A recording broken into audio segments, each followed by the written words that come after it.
केंद्र से लेकर उत्तर प्रदेश में भारतीय जनता पार्टी की सरकार और भारतीय जनता पार्टी की सरकार में आखिर क्या काम हुआ है। लोग कह रहे हैं कि भारतीय जनता पार्टी विकास कर रही हो, दूसरी तरफ विपक्ष के लोग कह रहे हैं कि भारतीय जनता पार्टी जात की राजनीति करती है। भारतीय जनता पार्टी हिंदू मुसलमान करके लोगों को लड़ाती है और जात के नाम पर वोट लेती है। लेकिन इस तमाम मुद्दे हैं, लेकिन देवरिया जनपद के रामपुर कारखाना विधानसभा और यहाँ पर क्या विकास हुआ है और यहाँ के जो विधायक हैं सुरेंद्र चौरसिया जी, इन्होंने 4 सालों में आखिर रामपुर कारखाना की जनता को क्या दिया, क्या इन्होंने भी जाति के नाम पर लोगों को लड़ाया, कि सामने कोई विकास कार्य किए, तमाम सवाल है। आपका बहुत बहुत स्वागत है कि आपने समय दिया। सवाल है कि आपके 4 साल बीत गए, अभी तक आपने रामपुर कारखाना के लिए क्या किया? देखिए, आज हम लोग रामपुर कारखाना को एक मॉडल विधानसभा बनाने पर काम कर रहे हैं और आप क्षेत्र में घूम रहे होंगे, जनता भी आपको बताती होगी कि आज हम सड़कों के क्षेत्र में 400 से अधिक गांवों में सड़क बनाकर जनता को हम बेहतर कनेक्टिविटी यानी 400 सड़क आपने बनाया। तो पिछले सरकार में जो लोग थे या आपके पिछली बार जो विधायक थे, उन्होंने क्या वो लोग काम नहीं किया? क्या नहीं, हर जनप्रतिनिधि चाहता है कि हम बेहतर काम करें। सब लोगों ने अपना अपना प्रयास किया था, लेकिन उनके प्रयास के बाद जो कार्य नहीं हो पाए थे, आज उन छूटे हुए कार्यों को जो नहीं हो पाए थे, आज हम उनको बेहतर तरीके से करके एक प्लानिंग के तहत करके आज हम 2 लेन 2 दर्जन से अधिक 2 लेन सड़क बनाकर बाकी सैकड़ों की संख्या में, यानी मैंने अभी बताया कि 400 से अधिक गाँवों में हम एक बेहतर सड़क बनाकर लोगों को देने का काम कर रहे हैं। हमें लग रहा है कि पूरे प्रदेश में कोई ऐसा विधायक नहीं, 400 सड़क मामूली सड़क नहीं होती है। लेकिन और भी चीजें में आऊं तो आपने कहा 400 सड़क के बाद लोगों की जो मुख्य चीजें होती है, जैसे लोगों की तबीयत खराब हो गई, लोगों के पास पैसा नहीं होता है, वो अपना जमीन तक गिरवी रख देते हैं, अपना गहना रख देते हैं। इसको लेकर सरकार क्यों नहीं कुछ ऐसे करती है कि गरीबों का पैसा बचे? आज इन्हीं सब समस्याओं को लेकर माननीय प्रधानमंत्री जी ने आयुष्मान कार्ड योजना लागू किया था कि जिसमें आज किसी गरीब आदमी को अपना खेत न बेचना पड़े, जमीन बंधक न रखना पड़े, महिलाओं के गहने न बेचना पड़े, और जो आयुष्मान कार्ड से वंचित हो जाते हैं ऐसे लोगों को हम लोग माननीय मुख्यमंत्री राहत कोष से 25,000 से लेकर 5 लाख रुपए दिलाकर उनके हम जीवन को बचाने का काम करते हैं। और आज देखेंगे तो हमारा जो विधानसभा है, वहाँ आज हर कोई व्यक्ति जो चाहे जब चाहे हमारे पास आते हैं, हम उनको मुख्यमंत्री राहत कोष से पैसा दिलाकर इलाज कराने का हम काम करते हैं। यानी इसमें भी कोई कैटेगरी तो नहीं है कि ये लोग? कोई कैटेगरी नहीं, ना कोई जाति है, न कोई धर्म है। आप हमारे पास 2000 लोगों की लगभग सूची है।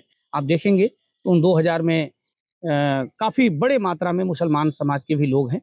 अभी हमारी सरकार ने जो आवास देने का काम किया है नगरों में, आपने देखा होगा कि हजारों की संख्या में जहाँ पर आवास दिए गए, वहाँ कोई भेदभाव नहीं है। लेकिन लोग कहते हैं कि बीजेपी केवल मुसलमानों के साथ दुर्व्यवहार करती है, इसलिए मैं ये सवाल। हमारा यहीं बगल में बरियारपुर नगर पंचायत है, रामपुर कारखाना है, भटनी है, तीनों नगर पंचायतों में आप जाइए और आपको मैं विभाग से डाटा लीजिए। आप देखेंगे तो सैकड़ों की संख्या में मुस्लिम समाज के लोगों को भी प्रधानमंत्री आवास मिला हुआ है। हम चाहे बीमारी का पैसा दे या अभी हम शादी, मुख्यमंत्री सामूहिक विवाह हो रहे हैं, आप देखेंगे तो यही एक ऐसी पार्टी है, यही एक ऐसी सरकार है जहाँ सबका साथ, सबका विकास और सबके विश्वास के लिए हम काम कर रहे हैं। और यही कारण है कि हम रामपुर कारखाना में जाति धर्म से ऊपर उठकर विकास के नए मॉडल को पेश कर। सवाल तो बहुत सारे हैं, लेकिन कम समय इसलिए और कुछ सवाल मैं आपसे पूछ दे रहा हूँ कि जो रामपुर कारखाना, विपक्ष के कई नेता हैं कह रहे हैं रामपुर कारखाना तो कारखाना यहाँ केवल नाम का कारखाना है। अभी तक 10 या 9 सालों में बीजेपी ने कोई ऐसा कारखाना नहीं लगाया जिससे यहाँ के लोग, युवाओं को पलायन ना करना पड़े, दूसरे राज्यों में जाकर रोजगार। देखिए, रामपुर कारखाना कोई नया जगह नहीं है, केवल विधानसभा नई बनी थी 2012 में, लेकिन पूर्व की जो हमारे जनप्रतिनिधि रहे हैं, जो हमारी सरकारें रही हैं, उनसे भी ये बात पूछना चाहिए कि क्या यहाँ पर पहले फैक्ट्रियों का जमावड़ा लगा था क्या? आज उत्तर प्रदेश की सरकार इंडस्ट्री के क्षेत्र में, लॉजिस्टिक के क्षेत्र में एक बड़े विजन पर काम कर रही है। और जहाँ तक रामपुर कारखाना की बात है, तो हम रामपुर कारखाना को, हम इसके इंफ्रास्ट्रक्चर को डेवलप कर रहे हैं। कोई भी व्यक्ति आपके यहाँ तभी जाता है, आपके घर ही कोई रिश्तेदार जाते हो, टूटी हुई सड़क रहेगी, वो आदमी कतराता है जाने से। तो आज तो कोई इंडस्ट्री, कोई बिजनेसमैन, कोई व्यापारी तभी आपके वहाँ आना चाहेगा जब आपके यहाँ इंफ्रास्ट्रक्चर बेहतर होगी।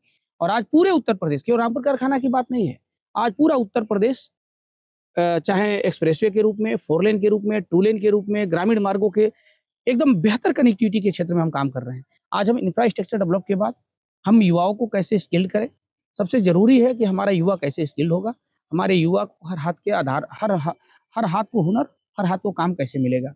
और इस पर जहाँ सरकार काम कर रही है, वहीं हम रामपुर कारखाना में एक नए नवाचार के साथ काम कर रहे हैं कि आने वाले समय में हम युवाओं को कैसे बेहतर विकल्प दे सकें कि हमारे युवाओं को बाहर के अपेक्षाकृत यहीं उनको रोजगार मिल सके। क्योंकि भटनी में एक चीनी मिल भी लंबे समय से बंद है। मैं ये नहीं जानता प्राइवेट है या सरकारी, लेकिन बंद है। उसको लेकर आपकी क्या विजन देखिए, है? भटनी का जो चीनी मिल है 2007 में जब बहुजन समाज पार्टी की सरकार थी तभी वो चीनी मिल बिक गई थी। 12 से 17 में जब समाजवादी पार्टी की सरकार आई तो उसके सारे सामान वहाँ से हटा दिए गए थे। आज आप देखेंगे तो 17 के बाद से वो चीनी मिल यथावत वैसे ही है और उसका मामला सुप्रीम कोर्ट में लंबित है। जब तक सुप्रीम कोर्ट से मामला सॉल्व नहीं होगा, हम लोग लगातार, आपने देखा होगा, पूर्व का हमारा जब वीडियो आप देखेंगे तो हमने विधानसभा में भी उठाया था कि भटनी चीनी मिल को चालू किया जाए। उस पर हम लोगों को लिखित जवाब आया था कि ये मामला सुप्रीम कोर्ट में है और जब कोई मामला सुप्रीम कोर्ट में रहेगा तो उस पर सरकार भी विवश है कि कुछ नहीं कर सकती। लेकिन आप देखेंगे जल्दी ही तो हम लोग इस विधानसभा में एक नए नवाचार के साथ क्योंकि इस तरह आपका आगे जो बढ़ रहे हैं। रामपुर कारखाना विधानसभा बिहार से सटा हुआ है और यहाँ जो विद्युतकरण जो हुआ है वो बहुत ज्यादा दिन नहीं हुआ गाँवों में बिजली पहुंचे हुए। आपने कई सारे वो विद्युत सब केंद्र बैठाए, लेकिन देखा जाता है जब गर्मियों का समय आता है तो ट्रिप होने लगती है, फॉल्ट होने लगता है और 5-6 दिन बाद बनता है। इसको लेकर आपने क्या किया और लोगों को कैसे राहत दिलाई? इस पर हम लोग लगातार काम कर रहे हैं। आप देखे होंगे तो अभी 300 से ज़्यादा गाँव में हम लोगों ने ट्रांसफार्मर की क्षमता वृद्धि कराई। 300 गाँवों में 300 से ज़्यादा गाँव में। और जितने भी बिजली घरों से हमारी बिजली आती थी, जब गर्मी के पीक आवर में उसकी क्षमता के से अधिक जब लोड पड़ती थी तो वो ट्रिप हो जाती थी। तो हम लोगों ने सभी बिजली घरों की क्षमता को वृद्धि कराकर और पीक आवर से भी ज़्यादा एमवीए की ट्रांसफार्मर आज लगे हुए हैं, ताकि गर्मी में हमारा ओवरलोड ना हो। इसके बाद अभी हम रामपुर कारखाना इलाके के लिए हम 9 करोड़ से अधिक रुपए लाकर एक नई बिजली लाइन बना रहे हैं, जिससे केवल रामपुर कारखाना और देसई के लोगों को उसका लाभ मिलेगा। उन बिजली घरों से जुड़े गाँवों को लाभ मिलेगा। हम एक आपके बैकुंठपुर में अभी एक नया विद्युत सब स्टेशन बनाने जा रहे हैं। बैकुंठपुर में नया बिजली तो सब स्टेशन बनने बैकुंठपुर वाला बिजली सब स्टेशन बनने के बाद भटनी और बरियारपुर के बीच के जो गाँव हैं, उनको और खुखुंदू से जो बीच के, इन गाँवों को एक बेहतर कनेक्टिविटी मिलेगी और जब वहाँ के लोड कम होंगे तो उस बिजली घरों से जुड़े लोगों को भी उसका लाभ मिलेगा। हम लोग धीरे-धीरे सिधुआ में हम लोग उस पर प्लान कर रहे हैं। एक हमारी स्वीकृति में है, दूसरी हम लोग पाइपलाइन में है। जल्दी ही हम लोग बिजली घरों को भी बनाकर यहाँ बेहतर अब विकल्प देने शिक्षा का। के क्षेत्र में बात करें तो शिक्षा को लेकर आप लोगों ने क्या किया है? शिक्षा एक बड़ा विजन है सरकार का। जिन पूर्व की सरकारों में आप देखेंगे तो जहाँ पर लोगों को हथियार चलाना सिखाया जाता था, आज उत्तर प्रदेश में सबसे ज़्यादा, चाहे वो मेडिकल कॉलेज खोलने की बात हो, चाहे शिक्षण संस्थान विश्वविद्यालय खोलने की बात हो, सरकारी और प्राइवेट मिलाकर सबसे ज़्यादा पूरे देश में कहीं विश्वविद्यालय खुले हैं तो ये उत्तर प्रदेश है। और जहाँ तक रामपुर कारखाना की बात है तो हम लोग शिक्षा के नए विजन पर काम कर रहे हैं। अभी आप देखेंगे तो बैकुंठपुर में हम लोग नया कस्तूरबा इंटर कॉलेज, रामपुर कारखाना में कस्तूरबा इंटर कॉलेज, अभी 20 से अधिक विद्यालयों को हम लोग पीएम श्री योजना में हम लोग चयनित कर रहे हैं। एक और अभी हम लोग जगह चिन्हित कर रहे हैं, जल्दी ही जगह मिल जाएगी तो हम लोग एक मुख्यमंत्री कंपोजिट विद्यालय के बारे में भी, मुख्यमंत्री अभ्योदय कोचिंग विद्यालय खोलने के प्लान में भी हम लोग काम कर रहे हैं। टेक्निकल इन सब के अलावा हमारा जो पर्सनल मैं कहूँ तो हमारा जो विजन है, युवाओं को लेकर एक बहुत बड़ा विजन है, जहाँ पर युवाओं को शिक्षा, रोजगार, खेल-कूद, इन सबको जोड़कर एक बड़े विजन पर हम काम कर रहे हैं। समय आने पर मैं उसको बताऊँगा। अगर ट्रेड में टेक्निकल देखा जाए तो इसको लेकर कोई ऐसी आईटीआई, पॉलिटेक्निक रामपुर कारखाना में आने वाली है? ऐसे देखेंगे तो तमाम आईटीआई खुले हुए हैं, लेकिन इन सब से ऊपर उठकर हम लोग काम करने जा रहे हैं, जिसका हम आपको समय-समय पर बताते भी रहेंगे। और हम कैसे विधानसभा के युवाओं को स्किल बनाकर उनके हाथों के हुनर के आधार पर काम मिले, इस पर हम लोग एक बड़े विजन पर काम कर रहे हैं। हम शिक्षा, चिकित्सा, सड़क, बिजली, पानी के साथ-साथ युवाओं को कैसे उनका बेहतर भविष्य निर्माण हो, इसके लिए एक विजन बनाकर हम काम कर रहे हैं। जी, ये तो जनता के मुद्दे थे, लेकिन कुछ पर्सनल बातें कर लेते हैं, क्योंकि आपने 4 साल विधायक रह चुके हैं। इन 4 सालों में क्या चुनौतियाँ आई हैं? कितने लोग अपने आप से दूर हो गए? कितने लोग जो दूसरे पार्टी में थे और आपसे जुड़ गए? देखिए, ये क्या मतलब क्या समस्या होती राजनीति है? में हम जनता को केवल सुविधा चाहिए और हम जनता को सुविधाओं के लिए काम कर रहे हैं। विधायक बनने के बाद चुनौतियाँ निश्चित रूप से रहती हैं, लेकिन आज हम उन चुनौतियों को चुनौतियों से अपने को समाधान करते हुए हम बेहतर विकल्प पर काम कर रहे हैं। और आप देखेंगे तो पूरे क्षेत्र में आज जाति धर्म से ऊपर उठकर हम लोगों के विकास के लिए काम कर रहे हैं। और जहाँ तक रामपुर कारखाना की बात है, तो रामपुर कारखाना पूरा मेरा परिवार है और इसके लिए हम लोगों के लिए सुख दुख में चाहे सहभागी होने की बात हो, विकास की बात हो, हर समय उनके साथ। लोग जाते हैं तो पहले नंबर लगता है, उसके बाद विधायक जी के पास लोग पहुंचते, लेकिन ऐसा आपके पास नहीं होता है। तुरंत लोग आते हैं और आप सामने बैठे रहते हैं। देखिए, सुरेंद्र चौरसिया जनता के बीच का विधायक है और जनता का विधायक है। जनता जहाँ चाहेगी वहाँ बैठेंगे, जनता जब बुलाएगी तब आएंगे, यही हमारा विजन। भारतीय जनता पार्टी में किसी को कोई पद दे दिया जाता है, चाहे वो छोटा हो या बड़ा हो, तो एक बहुत बड़ा सवाल है, क्या आपको लगता है कि भारतीय जनता पार्टी में कभी आपको मुख्यमंत्री बना दिया जाए या कहीं बड़ा पद दे दिया जाए? ये कभी कोई सपना नहीं है। भारतीय जनता पार्टी कार्यकर्ता बेस पार्टी है, जहाँ कार्यकर्ता तराशने का काम होता है, जहाँ आज भी भारतीय जनता पार्टी एक ऐसा दल है जहाँ लोकतंत्र जिंदा है, जहाँ सुरेंद्र चौरसिया जैसा व्यक्ति विधायक हो सकता है।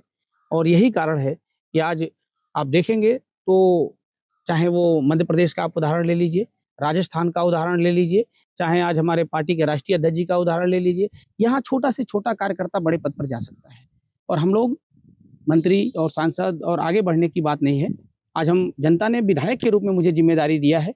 आज मैं उन्हीं जिम्मेदारियों का ईमानदारी पूर्वक निर्वहन कर रहा हूँ, जिससे हमारी जनता को लगे कि हमारा विधायक हमारे सपनों को साकार कर रहा है, हमारी उम्मीदों पर खरा उतर रहा है। एक और विधायक बनना नहीं बनना अलग विषय है, जनता के दिल में कैसे जगह बने इसके लिए हम एक लास्ट सवाल है, आज के युवा देखे जा रहा है कि वो राजनीति से थोड़ा दूर हट रहे हैं, क्या कारण है कि युवा राजनीति से थोड़ा दूर हट रहे हैं? देखिए, युवा राजनीति से दूर नहीं है।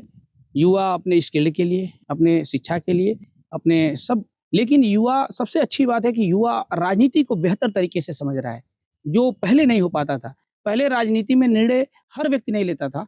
आज हर एक आम आदमी भी अपनी वोट के अपनी पहले देखते थे कि आप बूथ पे कैप्चरिंग हो जाती थी, चुनाव में वोट लोग नहीं दे पाते थे, लेकिन आज हर आदमी को अपने वोट का अधिकार है और लोग सोच समझ के वोट दे रहे हैं। यही कारण है कि आज देश आगे बढ़ रहा है, उत्तर प्रदेश आगे बढ़ रहा है। ठीक है, धन्यवाद। देखिए, तमाम सवाल थे और कुछ हमारे भी सवाल थे और कुछ जनता के सवाल थे। मैंने विधायक जी से पूछा और आपको लगता है कि कोई सवाल छूट गए हैं, आप कमेंट करिए और बताइए, वो सवाल मैं पूछूंगा, चाहे देवरिया के कोई भी जनप्रतिनिधि हो।